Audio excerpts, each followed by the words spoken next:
Super earth பூமியை போலவே இருக்கும் தம்பி, ஏலியன் இருக்க சான்ஸ் இருக்காம், விஞ்ஞானிகள் உற்சாகம்.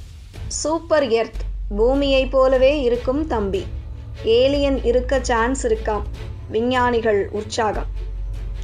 பூமியை போலவே இந்த பால்வெளி மண்டலத்தில் வேறு ஏதாவது கிரகத்தில் உயிர்கள் வாழ முடியுமா என்பதே இப்போது மிகப்பெரிய கேள்வியாக உள்ளது.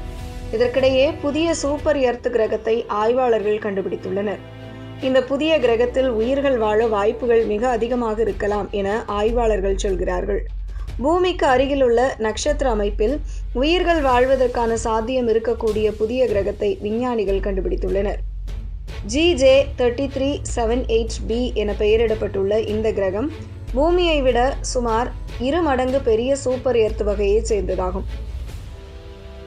இது மற்ற சூப்பர் எர்த் போல இல்லாமல் ஒப்பீட்டளவில் கொஞ்சம் அருகே இருப்பதாக ஆய்வாளர்கள் கூறியுள்ளனர். அருகே என்றவுடன் ஏதோ சில 1000 கிலோமீட்டர் என நினைத்துவிட வேண்டாம். GJ3378b பூமியில் இருந்து சுமார் 25 ஒளியாண்டுகள் தொலைவில் உள்ள ஒரு சிவப்பு டார்ப் நட்சத்திரத்தை சுற்றி வருகிறது.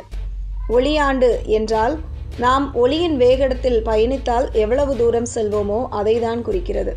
நாம் ஒளியின் வேகத்தில் சென்றால் 25 ஆண்டுகளில் இந்த கிரகத்திற்கு போய்விடுவோம் என்பதே அதன் பொருளாகும். இது குறித்த ஆய்வு முடிவுகள் தி ஆஸ்ட்ரோபிசிக்கல் ஜேர்னல் இதழில் வெளியாகியுள்ளது.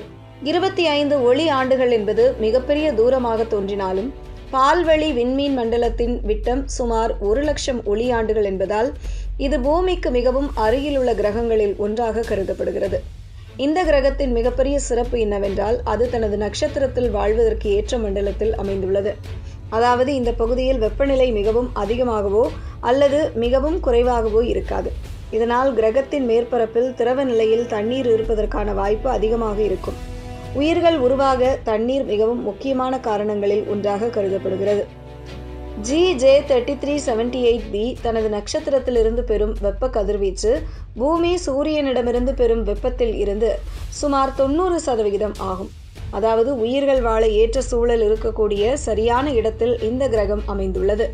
அதே நேரம் இதை வைத்தே இந்த கிரகத்தில் உயிர் இருக்கிறதா என்பதை சொல்லிவிட முடியாது. இந்த கிரகத்தில் உயிர்கள் இருக்கிறதா என்பதை தீர்மானிக்க வேண்டிய மிக முக்கியமான கேள்வி ஒன்று இன்னும் பதிலின்றி உள்ளது. அதாவது GJ3378bவுக்கு வளிமண்டலம் இருக்கிறதா என்பதே அந்த கேள்வி. ஒரு கிரகத்தில் வளிமண்டலம் இருந்தால்தான் வெப்பநிலை சீராக இருக்கும். மேலும் விண்வெளியில் இருந்து வரும் ஆபத்தான கதிர்வீச்சுகளிலிருந்தும் அது பாதுகாக்கும். GJ3378b காஸ்மிக் ஷோர்லைன் எனப்படும் எல்லை பகுதியில் உள்ளது. அதாவது அந்த கிரகத்தின் ஈர்ப்பு விசை அதன் வளிமண்டலத்தை தக்க வைத்துக் கொள்ள போதுமானதா என்பது இன்னும் உறுதியாக தெரியவில்லை. இதற்கு உதாரணமாக நமது செவ்வாய் கிரகத்தை விஞ்ஞானிகள் சுட்டிக்காட்டுகின்றனர். ஒரு காலத்தில் செவ்வாயிலும் அடர்த்தியான வளிமண்டலம் இருந்திருக்கலாம் என்று கருதப்படுகிறது.